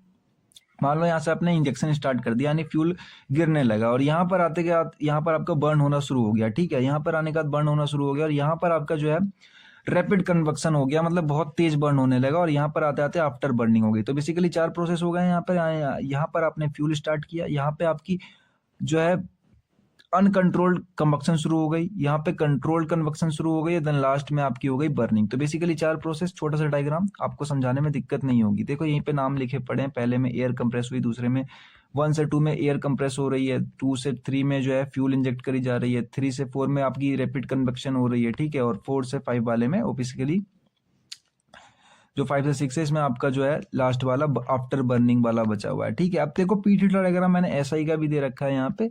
अगर पेपर में पीट हीटर डायग्राम नहीं भी आता है, सिर्फ स्टेजेस के नाम से आता है, तो भी आप पीट हीटर डायग्राम बना देना। दोनों के ही मैंने बहुत आसान तरीके से बताया, इसमें कुछ नहीं है। पहले वाले में यहाँ पर आपका फ्यूल और एयर इनलेट करेगा, पहले वाले केस में यहाँ पे आपने स्पार्क डाला और यहाँ पर आपकी कंबक्शन बर्निंग शुरू हो चुकी है, ठीक है। इस दोनों के बीच में बर्निंग हो गई, एंड देन लास्ट में यहाँ पर आफ्टर बर्निंग। 3 स्टेजेस होते हैं बस खाली इसके अंदर। अगर आप ऐसा डायग्राम बनना चाहो ऐसा बनाओ, कहीं और से डायग्राम पढ़ लिया है तो वैसा बना देना, वैसे सारे डायग्राम सेम ही। उसका ध्यान रखना कि ग्राफ के इधर तो प्रेशर होता है और इधर जो होता है एंगल होता है, ठीक है। मैंने बहुत डिटेल में बताया है, इतने डिटेल में शायद ही आपने कहीं पढ़ा होगा इसको। देन ये सेम नाम है आपके, पहले वाले में कंप्रेस हो रही है एयर फ्यूल का मिक्सचर अंदर आएगी, दूसरे वाले में कंबस्ट हो जाएगी, तीसरे वाले में आफ्टर बर्निंग, लास्ट में जो हो जाएगी आपकी एग्जॉस्ट हो जाएगी, ठीक है। 4 प्रोसेस है यहाँ पे। की फीचर्स है ये छोड़ दो। अब देखो छोटे छोटे टर्म मैंने आपको जो ऊपर पढ़ा दिए हैं कि एब नॉर्मल, नॉर्मल कन्वेक्शन क्या होता है, ठीक है। तो ये वही लिखा पड़ा है। नॉर्मल कन्वेक्शन ये होता है कि आप फ्लेम प्रोपोगेशन जो है स्पार्क की हेल्प से या इंजेक्शन की हेल्प से आप कंट्रोल कर रहे हो उसको, यही होता है आपका नॉर्मल कन्वेक्शन। और इसके कारण आपका जो प्रेशर होता है वो कांस्टेंट हो जाता है, टेम्परेचर भी कांस्टेंट हो जाता है। दूसरा वाला क्या है कि एब नॉर्मल, जिसमें क्या है ना आपका टेम्परेचर भी सडनली भाग रहा है और प्रेशर भी सडनली ऊपर की तरफ जा रहा है, ठीक है। ग्राफ बहुत तेज जा रहा है, यहाँ पे ज्यादा अमाउंट ऑफ फ्यूल आपका बर्न हो रहा है, तो ये हो जाता है अब नॉर्मल। इधर देखोगे आप तो यहाँ पे फिनोमेना ऑफ नॉकिंग। अब देखो आपको ये चीज बताई थी मैंने कि नॉकिंग बाद में बताऊंगा आपको। यहाँ पे सीआई इंजन लिख देना, सीआई इंजन के अंदर होता है ये, ठीक है। एसआई के अंदर नहीं होती है नॉकिंग। देखो सीआई इंजन के अंदर कैसी होती है, सीआई के अंदर ज्यादा होती है, इसलिए हम इसको कंसिडर भी करते हैं। बेसिकली कुछ भी नहीं होता है। आपने एक ये फिनोमेनन देखा होगा कि इसके अंदर ऑटो इग्नाइट हो जाती है आपकी गैस, जितनी मतलब जितने अपने मिक्सर डाला है, मिक्सर तो वैसे नहीं डालते हैं इसके अंदर, हम सिर्फ एयर डालते हैं, एयर के ऊपर फ्यूल इग्नाइट कराई जाती है, तो वो ऑटो इग्नाइट हो जाती है हाई टेम्परेचर और हाई प्रेशर के कारण। अब वो जैसे ही अपने आप बर्न होनी शुरू होती है, अपने आप बर्न होने लगती है, तो वहां पर आपको एक तरीके की आवाज आती है, ठीक है, ऑडिएबल सुनाई देने वाली एकदम, मतलब कि कुछ बर्न हुआ है, टकराने की आवाज, लोहे की बॉल से, मान लो ये बॉल है यहाँ पर बर्न हुई है, तो ये इधर इधर जो आप सिलेंडर इनमें टकराने की आवाज आएगी, इससे आपको इंजन का डैमेज हो सकता है, प्रेशर वेव्स बन सकती है और पोटेंशियल जो हो सकते हैं डैमेज हो सकते हैं। तो बेसिकली ये होता है हमारा नॉकिंग फिनोमेना, ठीक है। अब यहाँ पर देखो दूसरे 2 फिनोमेनन और दो फिनोमेनन क्या है, यहाँ पर आपके नॉकिंग को डिटेल से बताया गया है। बेसिकली नॉकिंग आप पढ़ चुके हैं, नॉकिंग होता क्यों, कोज ये लिखा पड़ा है दोबारा कि आपका जो फ्यूल सडनली जो है जलने वाला है, रैपिडली कंबक्शन हो जाएगा उसके अंदर। और ये एसआई के अंदर नहीं होता है, क्योंकि एसआई में बहुत कम होता है तो हम इसको नेग्लेक्ट करके ही चलते हैं, लेकिन सीआई के केस में बहुत ज्यादा होता है, क्योंकि इसके अंदर खुद जो है बर्न होता है। इसके कारण आपको मेटेलिक साउंड देखने को मिलती है, हाई मैकेनिकल स्ट्रेस आ जाता है और बहुत तगड़ा होता है, मतलब कि एज कंपेयर टू एसआई की कंपेयर में, ठीक है। दूसरा है कि फैक्टर अफेक्टिंग नॉकिंग जो होती है आपको यहाँ पे एसआई के केस में और सीआई दोनों के केस में कौन कौन से नॉकिंग को अफेक्ट करते हैं। तो बेसिकली एसआई के केस में कंप्रेशन रेशियो, आपने कैसे कंप्रेस किया है एयर और फ्यूल को। मुझे कमेंट में आप लोग अगर पहले वाला मेरा लेक्चर देख के पढ़ चुके हैं तो बता सकते हो, मतलब बता देना कि एसआई में हम कितना एयर फ्यूल रेशियो रखते हैं मिक्सचर का, और सीआई में कितना रखते हैं। मैंने पिछले वाले लेक्चर में बताया था, बहुत अच्छे तरीके से बताया था। और सीआई के अंदर भी देखो क्या होता है, यहाँ पर आपका सर्टेन नंबर यानी फ्यूल कौन सा यूज कर रहे हो आप, या फिर इंजेक्टर टाइमिंग जो होती है आपकी कितनी तेज रखी गई है, और इंजन की स्पीड, इन सब चीजों पर डिपेंड करता है आपका नॉकिंग। तो नॉकिंग कभी कभार 2 मार्क्स में आ जाता है, और इसी को हम नॉकिंग को 2-3 नाम से और कहते हैं, डीजल नॉकिंग के नाम से भी इसको कहा जाता है। तो बेसिकली इसके 2-3 नाम और है, इन नामों को भी प्रैक्टिस कर लेना, इतना फिनोमिनन 2 मार्क्स में लिख दोगे सफिशिएंट है, ठीक है। अब आ चुके हैं हम नेक्स्ट क्वेश्चन के ऊपर। अब देखो नेक्स्ट क्वेश्चन क्या है, टाइप्स ऑफ एसआई यानी spark ignition engine combustion chamber, ठीक है। टाइप्स क्या क्या होते हैं एसआई के। अब कंबक्शन चैम्बर आता है या सिलेंडर लिखा पड़ा आता है, मैं लिख देता हूं यहाँ पे, सिलेंडर भी लिखा पड़ा आता है पेपर के अंदर।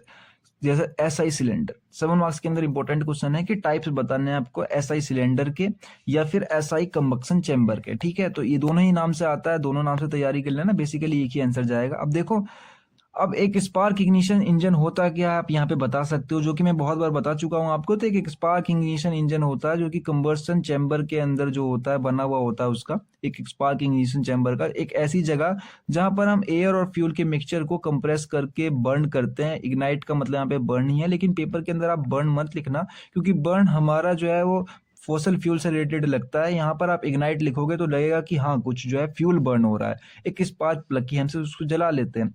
अब देखो शेप जो होते हैं कंबसन चैम्बर के, वही खाली यहाँ पर सबसे ज्यादा इंपॉर्टेंट रोल खेलते हैं, और या फिर आप ऐसे भी लिख सकते हो कि शेप के कारण ही हम उसका नाम भी चेंज कर दे रहे हैं, ठीक है। अलग अलग शेप से अलग अलग चीज पे कंट्रोलिंग पाई जा सकती है, जैसे कि flame propagation, combustion speed, knocking tendency, या थर्मल एफिशिएंसी, या एग्जॉस्ट एमिशन। बेसिकली आप इसको पॉइंट वाइज में लिखोगे तो और अच्छा दिखाई देगा पेपर में। तो ये 4-5 फैक्टर है जिसको हम कंट्रोल कर सकते हैं सिर्फ शेप को चेंज करके, ठीक है। इसलिए हम डिफरेंट डिफरेंट काइंड ऑफ के कंबक्शन चैम्बर लेते हैं, ठीक है। अब एक गुड या फिर अच्छा कह लो कि कंबक्शन चैम्बर क्या होता है, जिसके पास ये सब कुछ हो। हाई टर्बुलेंस, हाई टर्बुलेंस का मतलब होता है कि आपकी जो एयर फ्यूल मिक्सचर हो रही है वो बहुत तेजी में हो, मतलब कि ऐसे ना हो उसके अंदर जब बर्न हो तो बहुत जल्दी हो।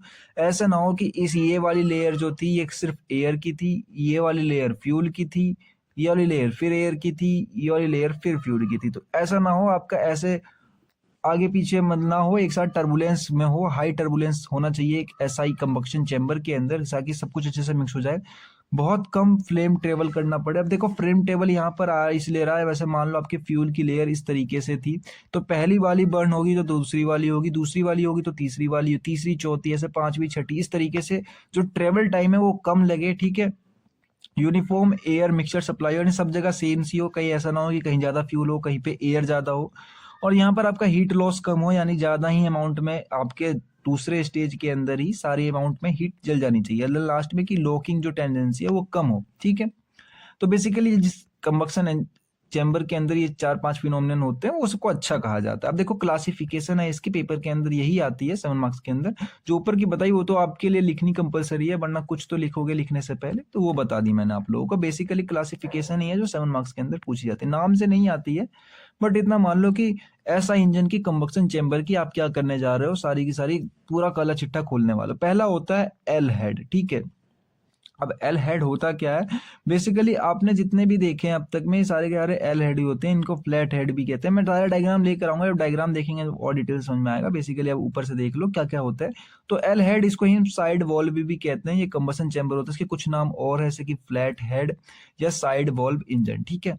तो इसका कंस्ट्रक्शन ये होता है कि दोनों ही तरफ में आपकी एक तरफ इनलेट और एक तरफ एग्जॉस्ट वॉल्व लगे हुए होते हैं एक साइड ऑफ द सिलेंडर। ऐसा आपने वाला सिलेंडर देखा है ना जो आप अब तक पढ़ते हुए आ रहे हो, इधर से इनलेट होता है, इधर से आउटलेट होता है और बीच में यहाँ पे स्पार्क प्लग लगा होता है, तो यही होता है एल हेड वाला। ठीक है, तो इसके अंदर क्या होता है, कंबसन चैम्बर जो होता है वो एल शेप में होता है। मैं दिखाऊंगा डायग्राम में किस तरीके से। स्पार्क प्लग जो होता है वो बेसिकली नियर द टीडीसी के आसपास, वॉल्व के आसपास लगाया, ऊपर की तरफ लगाया जाता है। कैरेक्टरिस्टिक्स क्या होता है कि इसके अंदर लॉन्ग फ्लेम जो है ट्रेवल डिस्टेंस होती है, ज्यादा देर तक में फ्यूल बर्न होता है, पुअर टर्बुलेंस होता है, एक दूसरे से मिक्स नहीं होते हैं और बहुत ज्यादा सरफेस एरिया चाहिए होता है। हीट लॉस भी इसके कारण बहुत ज्यादा होती है। एडवांटेजेस क्या है कि सिंपल डिजाइन है और सबसे सस्ता भी यही पड़ता है आपको, और बहुत क्वाइट ऑपरेशन होता है क्योंकि ज्यादा जगह है तो नॉकिंग नॉकिंग तभी होगी ना जब कम जगह है आपका, तो नॉकिंग फिनोमिना जो है वो भी यहाँ पे कम होता है। ठीक है, इसलिए क्वाइट ऑपरेशन है। डिसएडवांटेज ये है कि यहाँ पे लो थर्मल एफिशिएंसी यानी हीट स्केप कर जाती है, और हाई नॉकिंग टेंडेंसी इसलिए लिखी पड़ी है जैसे कि मान लो आपका ये जो चैम्बर है इसकी लो भी होती है और हाई इसलिए लिखी हुई है यहाँ पे टेंडेंसी, इसलिए मान लो ये चैम्बर है, चैम्बर के अंदर आपने इधर से और इधर से फ्यूल इंजेक्ट किया, मतलब एक तरफ से फ्यूल आ रहा है एक तरफ से जा रहा है, तो यहाँ पर आपने ज्यादा जगह रख रखी है, तो यहाँ पर आवाज जो है वो गूंजने वाली है एक तरीके से कह लो। यहाँ पर खाली टकराव आपकी एक बार होगी और आवाज इस सिलेंडर के अंदर पूरी गूंज जाएगी, तो आपको ऐसा लगेगा कि ज्यादा नॉकिंग हुई है, इसलिए इसकी हाई नॉकिंग टेंडेंसी रखी हुई है। वैसे नॉकिंग इसके अंदर होती कम है। इसके अंदर पुअर वॉल्यूमेट्रिक एफिशिएंसी होती है, और बहुत पुराने गाड़ियों में से ओल्ड कार मोटरसाइकिल में अब बहुत पहले यूज करा जाता था, अब मॉडर्न वाला यूज करते हैं। ठीक है, दूसरा है आई हेड, इसको ओवरहेड कंबशन चैम्बर भी कहते हैं। ठीक है, मैं डायग्राम जब दिखाऊंगा तो आपको समझ में आ जाएगा। डायग्राम वैसा भी उतना नेसेसरी नहीं है, आप थोड़े टाइप समझते हो। अपने नोट्स बनाना ना जब आप लोग, तो नोट्स में डायग्राम साथ में ही बनाते जाना। ठीक है, मैं तो अभी जब आपको पढ़ा रहा हूं, तो अगर वैसे गो थ्रू भी करोगे तो कोई दिक्कत नहीं है। अब देखो, हाई आई हेड या ओवर हेड के नाम से ये बहुत ज्यादा कॉमन इंजन, और ये मॉडर्न भी होता है। ठीक है, अब बेसिकली हम यही यूज करते हैं, पहले वो यूज करते थे। कंस्ट्रक्शन कुछ नहीं होता, आपका जो वॉल्व्स होता है ना वो एक ही तरफ लोकेटेड होता है सिलेंडर हेड पे। ठीक है, ऊपर वाले में दोनों तरफ थे, अब की बार एक तरफ ही होगा। तो जो स्पार्क प्लग होता है ना वो नियर होता है आपके सेंटर ऑफ द चैम्बर के, बेसिकली मतलब स्पार्क प्लग तो वही होता है, लेकिन दोनों वॉल्व इनलेट आउटलेट एक ही जगह पे होते हैं।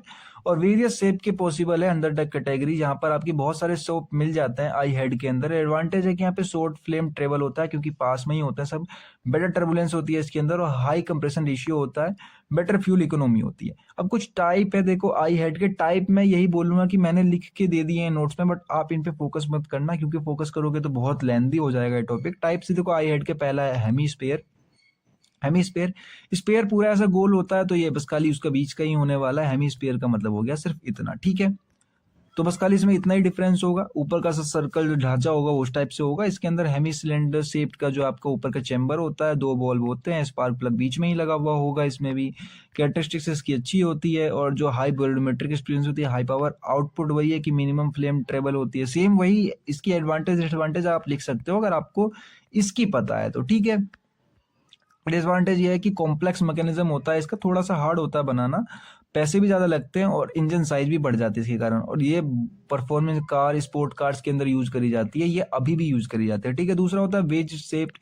ठीक है, जिसके अंदर कंबर्सन जो होता है वो लाइक वेज होता है, वॉल्व जो है एक साइड ही होंगे आपके, जो प्लग होगा वो बिल्कुल बीच में ही होने वाला, थिक एंड के पास में, जिधर थिक एंड होता है उसका। स्ट्रॉन्ग स्विच इफेक्ट होता है, हाई टर्बुलेंस होती है, एडवांटेज गुड कंबक्शन होता है, कॉम्पैक्ट छोटा डिजाइन होता है इसका। पैसेंजर कार या कार मोटरसाइकिल के अंदर हम इसका यूज करते हैं। ठीक है, अभी तो हम एसआई के ही पढ़ रहे हैं, सीआई के नहीं पढ़ रहे हैं। अब देखो, बाथ टब की तरह होता है, इसको हर्ट शेप भी कहते हैं, बेसिकली इसी के टाइप है। आई जो आई हेड आपने पढ़े हैं उसी के टाइप है ये। तो अगर आपको पूरा पेपर में याद ना रहे तो छोटे छोटे टर्म भी लिख के आप छोड़ देना, जैसे बाथ है, टब हो गया, वेज शेप्ड हो गया, या फिर हेमी स्पेयर हो गया। ठीक है, तीन नाम याद रख लो, नाम से भी काम चल जाएगा। अंदर का डिटेल नहीं भी याद रहे पेपर में कोई दिक्कत नहीं है, नंबर उतने ही मिलेंगे। तो ये बाट तरफ या हार्ट शेप की तरह दिखाई देता है। फ्लैट पिस्टन टॉप होता है इसका, और जो वॉल्व्स होते हैं वो इंक्लाइंड लगे हुए होते हैं। कैरेक्टरिस्टिक्स ये है कि एक्सीलेंट इसके अंदर स्विच और टर्बुलेंस होती है, कंट्रोल करता है फ्रॉम प्रोपिगेशन को, लो नोइंग टेंडेंसी होती है इसके अंदर, और हाई कंप्रेशन रेशियो पॉसिबल होता है, गुड इकोनॉमी होती है फ्यूल की इसकी। डिसएडवांटेज ये है कि स्लाइटली कॉम्प्लेक्स डिजाइन होता है। मॉडर्न पेट्रोल इंजन जैसे कि सीडन और हेड, ये कुछ गाड़ियों के बड़े बड़े नाम जो अलग अलग डिजाइन के होते हैं, जैसे सीडान एक गाड़ी होती है कार, उनके अंदर यूज करा जाता है। ठीक है, पेट्रोल इंजन है ये। आगे देखो, डेट इज फोर्थ वाला आता है आपका pent roof combustion chamber. Pent roof basically एक रूफ शेप में होता है पेंटागन में। ठीक है, पेंटागन आपने पढ़ा होगा, इसके 5 मुंह होते हैं, उसे पेंटागन कहते हैं। यूजुअली 4 बल्ब लगे हुए होते हैं इसमें सिलेंडर के अंदर में, इसका हम यूज यहाँ नहीं करते। देखो इंडिया के अंदर बहुत ही लो यूज होता है, तो आप जितने भी किताबों के अंदर और कॉपियों के अंदर पढ़ोगे तो ये टाइप बहुत सारी जगह पर मेंशन भी नहीं होता है। बट मैं नोट्स बना रहा था तो मुझे मिला तो मैंने मेंशन कर दिया। कैरेक्टरिस्टिक्स होती है इसके अंदर, हाई टर्बुलेंस होता है, फास्ट कंबशन भी होता है। इसके सब कुछ अच्छा मिलने वाला है आपको, क्योंकि ऑब्वियस सी बात है इंडिया के अंदर बहुत डिफिकल्ट होता है बनाना। देखो हाई पावर आरपीएम में मिलता है आपको, वॉल्यूमेट्रिक एफिशिएंसी भी हाई होती है, एमिशंस इससे लो भी होते हैं, ठीक है, मतलब कार्बन डाइऑक्साइड, मोनोऑक्साइड, ये सब कम निकलते हैं। डिसएडवांटेज ये है कि बहुत महंगा होता है। कॉम्प्लेक्स इसका जो है वॉल्व, क्योंकि 4 वॉल्व लगाने पड़ते हैं। एप्लीकेशन है कि हाई स्पीड इंजन में यूज करा जाता है, मॉडर्न मल्टी वेव्स जो बड़े बड़े इंजन होते हैं उनके अंदर यूज करा जाता है। लास्ट आता है आपका टी हेड। टी हेड बहुत कॉमन है, आपने देखा होगा, आगे किताबों में ही पढ़ा। हम डायग्राम भी मैं डायग्राम दिखाऊंगा, आपको समझ में आएगा क्या कहना चाह रहा हूँ। कंबशन चैम्बर, इनलेट और एग्जॉस्ट पोल जो होते हैं ना वो अपोजिट डायरेक्शन में लगे हुए होते हैं। जैसे मान लो ये कोई एक आपका सिलेंडर का हेड हो गया, तो सिलेंडर के आगे तो मान लो इनलेट है, तो पीछे की तरफ जो होगा, पीछे की तरफ में, तो वो समझ जाऊंगा मैं आपको। अगर ऐसा है, ऐसा वाला हुआ आगे तो दूसरा पीछे होगा, अगर ये ऊपर हुआ तो वो नीचे होगा, ठीक है, ऐसे तरीके से होता है ये।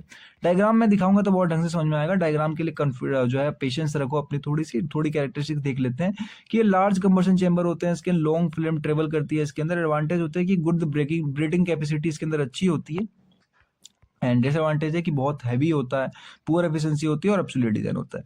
अब आ जाते हैं हम एफ वाले पे। देखो इनके स्पेसिफिक नाम से भी पेपर में पूछे गए हैं, तो नाम पे थोड़ा ध्यान रखना। एफ हेड क्या होते हैं, टी हेड क्या होते हैं, हालांकि डायग्राम हम देखेंगे।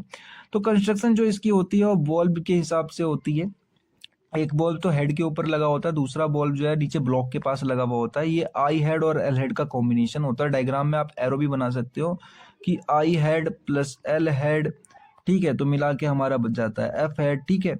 आप ऐसा डायग्राम बना सकते हो। एप्लीकेशन इसके अंदर characteristic better than L head I head, old utility vehicles now absolute. अब 0 के बराबर हो गई, ये पहले यूज करा था एफ हेड का, ठीक है। कंपैरिजन का मैंने छोटा सा डायग्राम भी बना रखा है, ठीक है, पेपर में आपको बैठे बैठे याद रहेगा। अब देखो ये तीनों टर्म तो आपको याद रखने नहीं है, क्योंकि मैंने बताया। अब ये पेपर के अंदर छोटे छोटे टर्म लिखोगे तो अच्छा नहीं, बड़े बड़े याद रख लो, जैसे एल हेड या हेमी, वैसे ये भी इसी का पार्ट हो गया। एल हेड के अंदर टर्बुलेंस लो होती है, नोकिन हाई होती है, एफिशिएंसी लो होती है और यूजेस एब्सोल्यूट होती है। आप अपनी तरफ से भी एक डायग्राम बना सकते हो ऐसा करके कुछ। मैंने यहाँ पे सिर्फ छोटे छोटे टर्म जैसे हेमी, वेज, पेड और ये सारे के सारे जो थे ना हमारे, ये आई हेड के पार्ट थे, ठीक है। तो मुझे एल में रखना था, आई में रखना था, टी में रखना था और एफ में रखना था। ये चार पार जो चार टाइप के सिलेंडर है इनके अंदर डिफरेंस रखना था, मैंने चार इनके अंदर डिफरेंस रख दिए। तो ये नोट्स बनाते समय मुझसे मिस्टेक हो गई थी, आप खुद देख के बना लेना अपने लिए पे, ताकि पेपर में वो डायग्राम देख के आपको याद आ जाए। अब देखो छोटे से डायग्राम है, इसके अंदर देखो मैंने बताया था आपको कि देखो टी हेड में क्या होता है, एक तरफ से तो एग्जॉस्ट बॉल्ब होती है, एक तरफ से इनलेट बॉल्ब होती है, ठीक है। और जो सिलेंडर का स्पार्क होता है ये तो आप इधर लगा लो, बेसिकली जिधर से इनलेट होती है उधर ही रखते हैं हम, ठीक है, और एग्जॉस्ट वाली तरफ नहीं रखते हैं। आगे देखो, सॉरी, इनलेट वाली तरफ नहीं रखते हैं, एग्जॉस्ट वाली तरफ रखते हैं, उल्टा बता दिया आप लोगों को। तो इनलेट वाली तरफ हम जो है स्पार्क प्लग नहीं रखते, थोड़ा सा दूर रखते हैं, एग्जॉस्ट की तरफ रखते हैं, ठीक है, ताकि इसके अंदर जो है अच्छी तरीके से मिक्स हो जाए यहाँ पे। आगे बात करूं, दूसरा होता है एल टाइप, ठीक है। तो एल टाइप में क्या होता है कि इन दोनों एक तरफ ही रख लेते हैं, बीच में स्पार्क प्लग लगा देते हैं। आगे बात करूं आई हेड, तो आई हेड ये हेमी स्फीयर वाला है। देखो हेमी स्फीयर वाला मैंने बताया 4-5 टाइप के होते हैं, तो ये हेमी स्फीयर वाला है। इसके अंदर स्पार्क प्लग तो इधर है हमारा और एक तरफ इनलेट है, एक तरफ, ठीक, तो ये हो जाएगा हमारा आई हेड। और देन आता है हमारा एफ हेड। एफ हेड में देखो एक तो ऊपर से है और एक नीचे से है, बीच में स्पार्क प्लग होता है, ये होता है एफ हेड, याद रहेगा। अब देखो मेन तो इसमें नीचे का कुछ डायग्राम है नहीं, सिर्फ ऊपर ऊपर का है। तो ऊपर ऊपर मैंने बता रखा था कि देखो टी हेड में क्या होता है, दोनों बिल्कुल लेफ्ट राइट में होते हैं। एल हेड में दोनों एक ही तरफ होते हैं, ठीक है। उसके बाद आई हेड में भी दोनों एक ही तरफ होते हैं, बस खाली जो है स्पार्क प्लग जो होता है वो ये हेमिस्फेयर होता है और ये वाला रेक्टेंगुलर होता है, ठीक है। ये रेक्टेंगुलर होता है या स्क्वायर मान लो, ये वाला होता है हेमिस्फेयर सर्कल टाइप में। और जो हमारा बचता है एफ हेड में एक ऊपर एक नीचे, बीच में स्पार्क प्लग, ठीक है। तो छोटा डायग्राम बनाया ताकि आपको समझ में आ जाए। अगर आपको कैसे भी समझ में आ रहा है सारा डायग्राम, तो वो आपको जैसा समझ में आ रहा है अपने नोट्स के साथ साथ नहीं बनाना। हम नेक्स्ट टॉपिक पे चल रहे हैं। Next topic is going to be our also important, that is known as combustion chamber of CI engine या कंप्रेशन इग्नाइट चैम्बर। अब देखो मैंने पहले ही बताया था आप लोगों को, दोबारा बता दे रहा हूँ एक बार कि देखो सिलेंडर के नाम से भी पूछ लिया जाता है ये, ठीक है, कि कंबक्शन चैम्बर ना लिख के यहाँ पे सीधे लिखेगा combustion cylinder of CI engine. ठीक है, तो कंफ्यूज मत हो ना, दोनों नाम एक ही है, दोनों नाम एक ही है। देन कंटिन्यू करते हैं हम लोग। अब जो हमारा इंट्रोडक्शन है यहाँ पे बेसिकली कुछ नहीं है कि जो कंबर्सन इंजन होता है वो क्या करता है, वो खाली एयर को कंप्रेस करता है सिलेंडर के अंदर में। डेफिनेशन वही है, आप एक ध्यान रखो, बार बार वही लिखते जाओ, कोई फर्क नहीं पड़ता है। बेसिकली आपको 2 ही क्वेश्चन अटेम्प्ट करने होते हैं, कुछ भी लिख सकते हो पेपर के अंदर। जो फ्यूल होता है इंजेक्ट करा जाता है एंड एक तरीके से, मतलब अंदर आपका फ्यूल जो है इंजेक्ट करा जा रहा है, जिसके कारण कंप्रेशन स्ट्रोक के ऊपर जो आपका कंप्रेशन हो रखा है, तो यहाँ पे कंबक्शन शुरू होती है, ऑटोमेटिकली होती है हाई टेम्परेचर और हाई प्रेशर के कारण। ठीक है, अब देखो डिजाइन जो होती है सीआई इंजन की या सीआई चैम्बर की, मान लो सीआई कंबक्शन चैम्बर की, वो बहुत ज्यादा इंपॉर्टेंट है, क्योंकि इससे आप फ्यूल को डायरेक्टली भी चैम्बर के अंदर इंजेक्ट कर सकते हो और इनडायरेक्टली भी कर सकते हो। ठीक है, दोनों ही केस होते हैं, एक डायरेक्टली वाले और एक इनडायरेक्टली वाले। इन दोनों केस में आप फ्यूल को इंजेक्ट कर सकते हो चैम्बर के अंदर में। दूसरा जिससे फायदा ये होता है कि आपकी जो एयर और फ्यूल की मिक्सिंग होती है वो प्रॉपर हो जाती है, और ये क्रिटिकल भी होती है, क्योंकि जितना अच्छा मिक्सिंग होगी उतनी अच्छी आपकी बर्न होगी। आगे बात करूं तो कंबक्शन शुड भी स्मूथ, इससे स्मूथ होता है, कंप्लीट होता है। और लास्ट इज नोक फ्री। नोक फ्री आपको पता ही है कि इसके अंदर आवाज ना आए, इम्पैक्ट कम पड़े। अगर अच्छा एक सीआई इंजन बनाना है आपको, तो उसके अंदर ये कैरेक्टरिस्टिक्स रखनी पड़ेगी। लेकिन देखो, अगर एक अच्छा सीआई इंजन बन चुका है तो उसके अंदर क्या क्या कैरेक्टरिस्टिक्स होनी चाहिए। ठीक है, पहला उसके अंदर हाई टर्बुलेंस हो, गुड फ्यूल का ऑस्टोमाइजेशन, यानी आपकी फ्यूल जो अच्छी तरीके से मिक्स हो, शॉर्ट इग्निशन डिले हो, यूनिफॉर्म कंबक्शन हो, यानी कि सब जगह पे बराबर हो, और देन लास्ट में लो डीजल नॉक हो। ठीक है, बेसिकली ये 4-5 स्पॉट टॉपिक्स है, आपको ध्यान रखना। अब देखो मेन चीज तो यहाँ से शुरू होती है, जैसे पिछली बार मैंने बताया था कि मेन चीज यहीं से शुरू होती है। Classification of CI engine combustion chamber, यहाँ से आपकी क्लासिफिकेशन शुरू है, जो कि 7 मार्क्स में पूछ ली जाती है। ठीक है, अब जो आपकी क्लासिफिकेशन है सीआई, वो मेनली 2 तरीके से होती है। पहली होती है ओपन कंबक्शन चैम्बर, दूसरी होती है डिवाइडेड कंबक्शन चैम्बर। अब देखो इसके अंदर जो हम फ्यूल को इंजेक्ट करते हैं, उसको डायरेक्ट कर देते हैं, तो उसको कहते हैं ओपन कंबक्शन चेंबर। अगर उस फ्यूल के इंजेक्शन को हम इनडायरेक्ट तरीके से करते हैं, यानी ठीक है रोक के कहीं और डिवाइड करके, तो उसको कहते हैं डिवाइडेड कंबक्शन चेंबर। पहले हम पढ़ने वाले हैं ओपन कंबक्शन चेंबर के बारे में। ठीक है, ज्यादा टिपिकल नहीं है, बहुत आसान है, बस खाली मेरे साथ गो थ्रू करते रहो।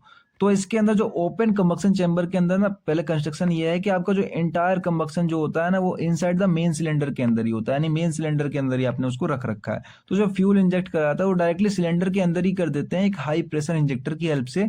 और जो पिस्टन होता है वो स्पेशली शेप्ड करा जाता है टर्बुलेंस को क्रिएट करने के लिए। ठीक है, बेसिकली आपका पूरे सिलेंडर के अंदर फ्यूल भरा हुआ है, उसी के ऊपर आप ऊपर नीचे टर्बुलेंस क्रिएट कर रहे हो पिस्टन की हेल्प से। ठीक है, फीचर्स क्या होते हैं इसके लिए, आपको रिक्वायर्ड जो हाई इंजेक्शन पाइप, क्योंकि पिस्टन के ऊपर आपको फ्यूल रखना है। दूसरा है कि इसके अंदर शॉर्ट इग्निशन डिले देखने को मिलता है, और हाई थर्मल एफिशिएंसी होती है इसकी। एडवांटेज ये, डिसएडवांटेज ये फीचर्स हो गए। एडवांटेज बता रहा हूं तो इसके अंदर फ्यूल इकोनॉमी अच्छी मिलती है, हाइयर पावर आउटपुट मिलता है, और साथ ही साथ में स्पेसिफिक फ्यूल जो कंजप्शन होता है, यानी कि कोई एक पर्टिकुलर टाइम पे फ्यूल का जो कंजप्शन होता है वो कम होता है। ठीक है, और इसके अंदर सिंपल सिलेंडर हेड डिजाइन होता है, तो बेसिकली नॉर्मल होता है, कॉमन भी होता है। डिसएडवांटेज ये है कि हाई कंबक्शन नॉइस होता है, यानी कि इसके अंदर जो नॉकिंग का जो प्रॉब्लम था वो बहुत ज्यादा होता है।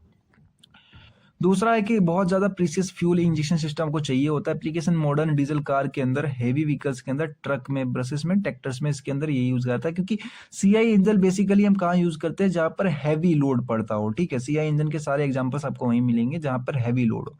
दूसरा आता है types of open combustion chamber के अंदर, तो बेसिकली 2 आते हैं। ठीक है, बेस्ड ऑन पिस्टन की शेप पे। पिस्टन की आपकी कैसी कैसी शेप है, पहला है shallow bowl chamber. Bowl chamber की आपका बाउल टाइप में है। ठीक है, तो स्मॉल डिप्रेशन पिस्टन क्राउन है, यहाँ पे मॉडरेट टर्बुलेंस होती है और हाई स्पीड डीजल इंजन। दूसरा होता है डीप बाउल, यानी कि बाउल थोड़ा और क्रिटिकल है, तो डीप कैविटी बनी पड़ी है पिस्टन के अंदर आपके, जिसके कारण स्टोन स्विगल टर्बुलेंस होता है और मिक्सिंग अच्छे से हो पाती है फ्यूल की। लास्ट है टोरोडियल कंबशन चैम्बर। बेसिकली इस 3 के जो डायग्राम है, ये वाला डायग्राम और ये वाला डायग्राम, ये डायग्राम पेपर में बना देना आप लोग एक बार जाके, मुझे पोस्ट इस वीडियो के लेक्चर के लास्ट में कमेंट बॉक्स में जाके लिख देना कि डायग्राम इसके भेज दो मुझे कम्युनिटी पोस्ट पे, क्योंकि जब मैं नोट्स बना रहा था तो मेरे बिल्कुल भी ध्यान नहीं थे कि इन तीनों के डायग्राम भी ऐड करने हैं, तो इन तीनों के डायग्राम मुझसे रह गए नोट्स बनाते हुए। अगर आप सच में चाहते हो कि मैं इनके डायग्राम दे दूं तो मुझे वीडियो में बता देना, इसके नीचे कम्युनिटी पोस्ट में बता देना, कम्युनिटी पोस्ट में बता दो या डिस्क्रिप्शन में बता दो, जहां आपकी इच्छा वहां बता दो। तो ये डोनट शेप का होता है, बहुत हाई टर्बुलेंस होता है इसके अंदर और एक्सीलेंट कंबशन एफिशिएंसी होती है। अब देन जो हमारा दूसरा है डेट इज डिवाइडेड कंबर्सन चैम्बर, यानी कि हमने इंजेक्ट जो किया है इसके अंदर फ्यूल वो इनडायरेक्ट तरीके से किया है, यानी सीधा सिलेंडर के अंदर नहीं डाला है, हमने एक कंबर्सन चैम्बर के अंदर डाला है। ठीक है, तो इसका जो कंबर्सन चैम्बर होता है वो दो पार्ट में डिवाइड होता है। पहला तो आपका मेन कंबक्शन चैम्बर है, दूसरा ऑक्सिलरी कंबर्जन चैम्बर है। ठीक है, जिसके अंदर फ्यूल हम इंजेक्ट करने वाले हैं वो ऑक्सिलरी चैम्बर के अंदर जो है इंजेक्ट करेंगे। ठीक है, और चैम्बर जो होते हैं वो कनेक्ट होते हैं एक स्मॉल ओरिफिक से। ओरिफिक कह सकते हो आप कि जैसे बेसिकली इधर से फ्यूल आ रहा है तो ये भी छोटे से रास्ते से पास होता हुआ निकल जाएगा इधर की तरफ। तो बेसिकली यही होता है। वेंचुरीमीटर और ओरिफिक आपने पढ़ा होगा आई होप। अगर नहीं पढ़ा कोई बात नहीं, छोड़ दो, वो टॉपिक यहाँ इंपॉर्टेंट नहीं रखता है, वैसे पढ़ लेना चाहिए था आप लोगों को उस टाइम पे। अब फीचर्स क्या होते हैं इसके अंदर, कोई बेटर एयर फ्यूल मिक्सिंग हो जाती है इसके अंदर, और लॉन्गर इनिशियल डिले देखने को मिलता है। यहाँ पे इनिशियल डिले ज्यादा देखने को मिलता है। ठीक है, और ज्यादा जो कम होती है इसकी क्या होती है, नॉइस होती है। डिसएडवांटेज ये है कि इसके अंदर हाई हीट लॉस होती है, एफिशिएंसी भी कम होती है डायरेक्ट के कंपैरिजन में देखा जाए तो, और हाई फ्यूल कंजप्शन होता है। यहाँ पे फ्यूल भी ज्यादा कंजप्ट होता है, यानी डायरेक्ट वाला ज्यादा अच्छा होता है, इनडायरेक्ट वाला थोड़ा सा बेकार होता है उससे। अब देखो जो डिवाइड किया गया है कंबशन चैम्बर को, टाइप्स उसके बता रहा हूँ आपके डिवाइडेड कंबशन चैम्बर के टाइप्स है। तो पहला है प्री कंबक्शन चैम्बर, यानी ठीक है, प्री कंबक्शन चैम्बर क्या है आपका कि जो छोटा सा अमाउंट ऑफ चैम्बर है आपका वो लोकेटेड है सिलेंडर के हेड के ऊपर। बेसिकली इन सबके शेप चेंज होंगे, बस खाली प्रिंसिपल तो सबका सेम ही रहेगा। ठीक है, शेप चेंज होंगे, और शेप चेंज होंगे तो इनके नाम भी चेंज होते जाएंगे। ठीक है, जो छोटा कंबशन चैम्बर है वो लोकेट करा जाता है सिलेंडर के हेड के ऊपर, और फ्यूल इंजेक्ट करते हैं उस प्री चैम्बर में, छोटे चैम्बर में, जो कि पार्शियली कंबशन फिर अकर फर्स्ट करता है। ठीक है, पहले थोड़ा सा होता है कंबर्सन, फिर थोड़ा सा ज्यादा, मतलब फिर पूरा कंबर्सन होता है। वर्किंग क्या होता है कि बर्निंग गैस जो होती है आपकी रश करती है मेन चेम्बर के अंदर में, और क्रिएटिंग टर्बुलेंस बनाती है, जिसके कारण जो फाइनल कंबर्सन होता है वो मेन चेम्बर के अंदर ही होता है। लेकिन हम पहले ऑक्सिलरी चेम्बर के अंदर इसके फ्लूइड को इंजेक्ट करते हैं। एडवांटेज ये है कि स्मूथ कंबर्सन होता है, डीजल नॉक इससे कम हो जाता है। डिसएडवांटेज ये है कि हीट लॉस ज्यादा होती है और एफिशिएंसी भी कम हो जाती है, और पहले के पैसेंजर जितने डीजल कार आया करते थे उनमें यूज करा जाता था। दूसरा है सोयल चैम्बर, यानी से रेगर्डो कॉम्बट चैम्बर। देखो 2 मार्क्स में इनके डिफरेंट डिफरेंट नाम हैं, जो कि देख लेना, सोयल चैम्बर या इनके 2-2 मार्क्स के अंदर पूछ लिए जाते हैं। दूसरा पार्ट है इसका। तो इसके अंदर कंस्ट्रक्शन क्या होती है कि near spell chamber, spherical chamber use करा जाता है। टेंजेंशियल होता है एयर इंटर सोयल फ्लूइड के, और जो फ्यूल इंजेक्ट करा जाता है वो सोयल चैम्बर के अंदर यूज करा जाता है, ऑक्सिलरी चैम्बर भी कहते हैं उसको। तो बेसिकली इसके अंदर जो कैरेक्टरिस्टिक्स है वो हाई टर्बुलेंस होता है, गुड एयर फ्लक्शन हो जाती है, और इसके अंदर क्वाइट ऑपरेशन होती है, नॉकिंग कम हो जाती है, और बेटर कंबक्शन होता है लो स्पीड पे। डिसएडवांटेज है कि फ्यूल इकोनॉमी जो होती है इसकी वो ज्यादा लगती है, फ्यूल ज्यादा बर्न होते हैं, और दूसरा है कि हाई हीट लॉसेस होते हैं यहाँ पे, जो कि ऊपर वाले में भी थे। नेक्स्ट थर्ड आता है डेट इज हमारा एयर सेल चैम्बर, यानी कि हम एयर का यूज करते हैं। तो ऑक्सिलरी जो एयर सेल कनेक्टेड होता है मेन चैम्बर से, जो कि हर बार होता है हमारा। तो जो स्टेयर कंप्रेशन जो होता है, स्टोर जो आपका कंप्रेस करा जाता है, वो ड्यूरिंग कंप्रेशन स्ट्रोक के द्वारा हम क्या करते हैं, कंप्रेस एयर को स्ट्रोक कर लेते हैं। जहाँ पे वर्किंग कैसे होती है कि एयर रश जो होता है आपका वो मेन चेम्बर में जाता है ड्यूरिंग कंबशन के दौरान में, और क्रिएट करता है एडिशनल टर्बुलेंस को। एडवांटेज है कि इसके कारण स्मूथ हो जाती है, कंट्रोल कंबक्शन हो जाता है, डिजाइन कॉम्प्लेक्स डिजाइन हो जाती है, और लेस कॉमनली यूज करा जाता है। अब पहले करा जाता था, अब नहीं करा जाता एयर सेल चैम्बर को। छोटा डायग्राम आपके लिए मैं लेकर आता हूँ हर बार डायरेक्ट और इनडायरेक्ट के बीच में, मतलब कि हर बार लेकर आता हूँ ताकि पेपर में सिर्फ डायग्राम भी बनाकर, अगर आप मेरा मानना, देखो क्या करना है, जो डायग्राम मैंने हर बार आपको बना के दिए हैं अलग अलग केस में, इस डायग्राम को बना लेना। अंदर का डिटेल अगर भूल भी गए तो इस डायग्राम की हेल्प से पेपर के अंदर बैठ के बहुत कुछ लिख सकते हो। तो डायग्राम पे मेन फोकस रखना अपना। अब देखो जो आपका डायरेक्ट है इसमें इंजेक्ट प्रेशर इसके अंदर वेरी हाई होता है, इसके अंदर लो होता है। इनडायरेक्ट के अंदर इसमें थर्मल एफिशिएंसी इसकी हाई होती है, इसकी लो होती है। फ्यूल कंजप्शन इसमें कम लगता है फ्यूल हमारा, इसमें ज्यादा फ्यूल लगता है। नॉइस भी इसमें ज्यादा, नॉइस इसमें ज्यादा होती है लेकिन इस वाले में कम होती है। और जो ठंड के टाइम में आप अगर गाड़ी स्टार्ट करते हो, इंजन स्टार्ट होने में ठीक ठाक चल जाता है, लेकिन इसमें थोड़ी दिक्कत होती है चलाने में। ठीक है, अब देखो डायग्राम में कुछ जैसे फ्यूल इंजेक्टर जिसमें ओपन वाला है, तो ओपन वाला कुछ इस टाइप से होता है कि ये आपका सिलेंडर चैम्बर हो गया, इसके अंदर पिस्टन विस्टन मूव करेगा, सिंबल इसके अंदर एयर वेयर भरी पड़ी है, ऊपर से आपने फ्यूल को इंजेक्ट कर दिया, तो ये ओपन का डायग्राम हो गया। ठीक है, और दूसरा ये एम टाइप के अंदर, जिसके अंदर आपने एक छोटा सा गड्ढा बना रखा है कैविटी टाइप में, कैविटी टाइप के अंदर एयर आ रही है, इसके कारण वो टर्बुलेंट होम जा रही है, टर्बुलेंट एयर हो जा रही है, एयर फ्यूल अच्छे से मिक्स हो, इसके बाद आप ऊपर से फ्यूल इंजेक्ट कर रहे हो। Next is going to be आपका प्री चैम्बर। प्री चैम्बर मैंने बताया आपको कि आपने एक ऊपर से एक कट, जिसके कारण एयर आएगी और एयर इधर इधर ट्रांसमिट होकर टर्बुलेंट हो जाएगी। ऊपर वाला आपका एक्सुलरी चैम्बर रहेगा, इस एक्सुलरी चैम्बर के अंदर आप ऊपर से फ्यूल इंजेक्ट करने वाले हो, ठीक है। Next is going to be turbulent. Turbulent के अंदर आपने बेसिकली कुछ नहीं किया, आपने एयर इधर से इनलेट करने वाले हो और एयर पहले से ही घूम के जाएगी आपकी चैम्बर के अंदर, और यहाँ पर फ्यूल दिखाया नहीं, फ्यूल इंजेक्टर आप कहीं से भी गिरा लेना ऊपर से, देन यहाँ पे हम बर्न कर देंगे, ठीक है। अब देन नेक्स्ट आपका एयर सेल, एनर्जी सेल, और बेसिकली हम उसको एयर भी कहते हैं, एयर सेल वाला। इसके अंदर हम कुछ नहीं करते हैं, फ्यूल ऐसा इंजेक्ट करते हैं और जो एयर है हमारी, एयर भी इसी के पास से जाएगी, दोनों के दोनों टर्बुलेंट होकर बाहर की तरफ निकलेगी एयर, और यहाँ पर आपको आउटपुट चाहिए होगी, ठीक है, कंबक्शन के बाद। तो बेसिकली यहाँ पर आपकी जो एयर है, एयर भी अंदर जाएगी, एयर अंदर जाके घूम घूम के बाहर निकलेगी, जिसके कारण मिक्स हो जाएगी फ्यूल से, और यहाँ पर इंजेक्ट करेंगे उसके ऊपर। Next is going to be spark assist की हेल्प से हम करने वाले हैं। ये वाला अपने सिलेबस में नहीं था तो मैंने पढ़ाया नहीं है, क्योंकि ये थोड़ा टेक्निकल हो जाता है। इसके अंदर हम क्या करते हैं, फ्यूल इंजेक्टर भी यूज कर रहे हैं और साथ ही साथ में स्पार्क भी यूज कर रहे हैं, तो ये सिलेंडर ही पूरा अलग हो जाता है। डायग्राम लगा दिया था इसका, बट पढ़ाया नहीं रहा हूँ, ये वाला डायग्राम छोड़ दिया हम लोगों ने, ठीक है। अब यहाँ पर इसी के साथ आपकी जो है यूनिट नंबर 2 जो है वो कंप्लीट हो जाती है। यहाँ पे आपने पूरी यूनिट नंबर 2 पढ़ ली है, अपने नोट्स बना लेना। यूनिट नंबर 2 में इससे आगे कुछ भी नहीं देखने को मिला मुझे, सारे टॉपिक मैंने कवर करा दिया। और साथ ही साथ में इस वीडियो की जो लाइक टारगेट मैंने रखी है, डेट इज आप लोगों के हाथ में 10 लाइक टारगेट है। आप लोग जितनी जल्दी कंप्लीट कर दोगे, मैं यूनिट नंबर 3 के ऊपर जो है पूरा का पूरा वन शॉट बना के उतनी जल्दी अपलोड कर दूंगा, तो आपके हाथ